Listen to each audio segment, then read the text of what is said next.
क्या महाराष्ट्र सरकार की सबसे चर्चित लाड़की बहन योजना अब सवालों के घेरे में आ गई है? क्या महिलाओं के लिए चलाई गई इस महत्वाकांक्षी योजना में हजारों करोड़ रुपए का वित्तीय खेल हुआ है? और आखिर कैग की रिपोर्ट में ऐसा क्या सामने आया जिसने सरकार की वित्तीय व्यवस्था पर बड़े सवाल खड़े कर दिए हैं? आज के इस वीडियो में हम इन्हीं तमाम सवालों पर और कैग की उस पूरी रिपोर्ट पर बात करेंगे। नमस्कार, मेरा नाम है नंदिनी सोनी और आप देख रहे हैं द हिंदी टॉक। दरअसल महाराष्ट्र की बहुचर्चित मुख्यमंत्री माझी लाड़की बहन योजना एक बार फिर सुर्खियों में है, लेकिन इस बार वजह महिलाओं को मिलने वाली आर्थिक मदद नहीं बल्कि भारत के नियंत्रक एवं महालेखा प्रशिक्षक यानी कैग की रिपोर्ट है। राज्य विधानसभा में पेश की गई कैग की 2024-25 की ऑडिट रिपोर्ट में इस योजना के क्रियान्वयन को लेकर कई गंभीर वित्तीय अनियमितताओं की ओर इशारा किया गया है। रिपोर्ट में दावा किया गया है कि योजना पर स्वीकृत बजट से 3,541.16 करोड़ रुपए अधिक खर्च किए गए। हजारों करोड़ रुपए सरकारी खाते से निकालकर अलग जमा खातों में रखे गए और वित्तीय प्रबंधन में भी कई बड़ी कमियां देखने को मिली। हालांकि ये ध्यान रखना जरूरी है कि कैग की रिपोर्ट ऑडिट संबंधित टिप्पणियों और वित्तीय अनियमितताओं की ओर संकेत करती है। यह अपने आप किसी घोटाले या भ्रष्टाचार को साबित नहीं करती। आगे सरकार का जवाब, जांच या अन्य संस्थाओं की कार्रवाई भी महत्वपूर्ण होगी। दरअसल किसी भी सरकारी योजना के लिए सबसे पहले सरकार एक निश्चित बजट तय करती है। उसी सीमा के भीतर खर्च किया जाना वित्तीय अनुशासन माना जाता है। लेकिन कैग की रिपोर्ट के मुताबिक लाड़की बहन योजना के लिए 29,693.09 करोड़ रुपए का बजट स्वीकृत किया गया था, जबकि महिला एवं बाल विकास विभाग ने इस पर कुल 33,237.24 करोड़ रुपए खर्च कर दिए। यानी स्वीकृत राशि में 3,551.16 करोड़ रुपए अधिक खर्च हुए।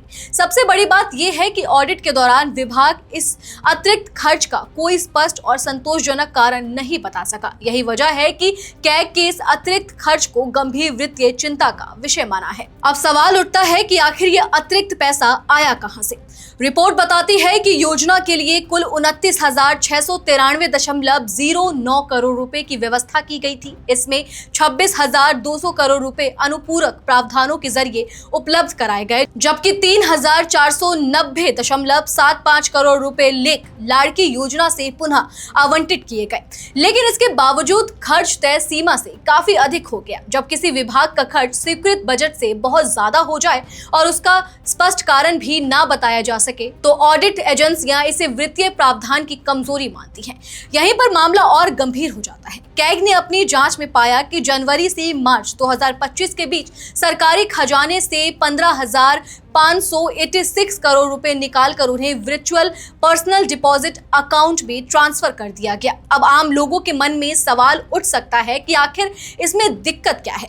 इसे आसान भाषा में समझते हैं। सामान्य तौर पर सरकारी खजाने से पैसा तभी निकाला जाता है जब उसकी तत्काल जरूरत हो और उसे किसी योजना पर खर्च किया जाना हो। लेकिन अगर पैसा निकालकर लंबे समय तक किसी अलग खाते में रख दिया जाए और उसका तुरंत उपयोग ना हो, तो यह वित्तीय अनुशासन के खिलाफ माना जाता है। कैग का कहना है कि इतनी बड़ी रकम यह संकेत देती है कि उस समय उसकी वास्तविक आवश्यकता नहीं थी, फिर भी पैसा पहले ही निकाल लिया। रिपोर्ट के अनुसार यह प्रक्रिया बजटीय अनुशासन और वित्तीय सूचिता के सिद्धांतों से विपरीत है। कैग ने इसे सिर्फ एक तकनीकी कमी नहीं माना बल्कि गंभीर वित्तीय अनियमितता बताया, क्योंकि सरकारी धन जनता का पैसा होता है और उसका उपयोग तय नियमों और पारदर्शिता के साथ होना चाहिए। अगर धन समय से पहले निकालकर अलग खाते में रखा जाता है तो उसकी निगरानी और जवाबदेही दोनों प्रभावित हो सकती है।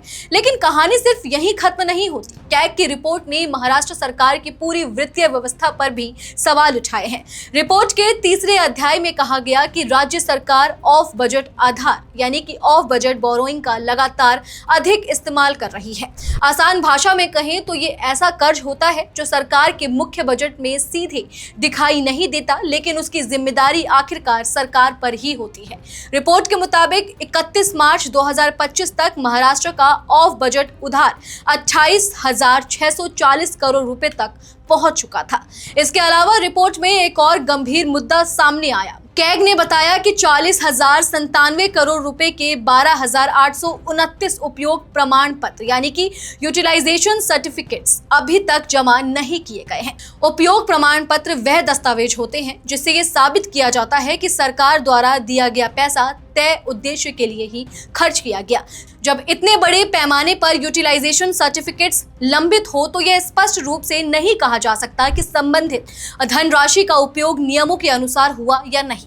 कैग का कहना है कि यह महाराष्ट्र सरकार के वित्तीय नियमों का उल्लंघन है और इससे वित्तीय निगरानी की व्यवस्था कमजोर होती है। रिपोर्ट में अब्स्ट्रैक्ट कॉन्टिजेंट यानी कि एसी बिल्स को लेकर भी चिंता जताई गई है। ये ऐसे अस्थायी बिल होते हैं जिनका बाद में पूरा हिसाब देना जरूरी होता है, लेकिन कैग के अनुसार 31 मार्च 2025 तक 3,532 करोड़ रुपए के 1,698 एसी बिल्स का पूरा हिसाब अभी तक जमा नहीं किया गया है। इतना ही नहीं, मार्च 2025 के केवल एक महीने में ही 35.18 करोड़ रुपए के 268 नए एसी बिल्स जारी कर दिए गए, यानी पहले के बिलों का हिसाब पूरा नहीं हुआ और नए बिल भी लगातार जारी होते रहे। इन सभी तथ्यों को जोड़कर देखें तो कैग ने महाराष्ट्र सरकार की वित्तीय व्यवस्था में कई गंभीर कमियों की ओर इशारा किया है। रिपोर्ट ये सवाल उठाती है कि बजट से ज्यादा खर्च क्यों हुआ, हजारों करोड़ रुपए समय से पहले निकालकर अलग खाते में क्यों रखे गए,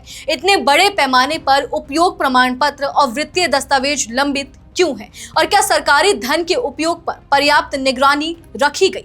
हालांकि दूसरी ओर ये भी समझना जरूरी है कि कैग की रिपोर्ट अंतिम न्यायिक फैसला नहीं होती। इसका उद्देश्य सरकारी खर्च का ऑडिट करना और वित्तीय कमियों की ओर ध्यान दिलाना होता है। सरकार इन टिप्पणियों पर अपना जवाब दे सकती है, स्पष्टीकरण दे सकती है और सुधारात्मक कदम उठा सकती है।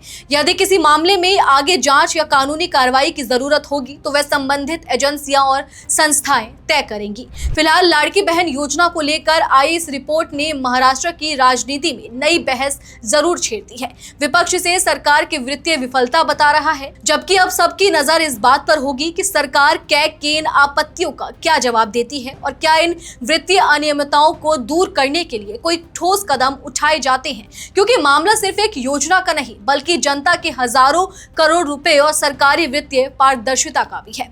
आप इस पूरी रिपोर्ट पर और आप इस पूरे खबर को लेकर क्या कुछ सोचते हैं, कमेंट सेक्शन में हमें अपनी राय जरूर दें। और अगर अभी तक आपने हमारे चैनल को सब्सक्राइब नहीं किया है तो तुरंत करें। इसके साथ ही हमें सोशल मीडिया प्लेटफॉर्म यानी कि फेसबुक, इंस्टाग्राम और एक्स पर फॉलो जरूर करें।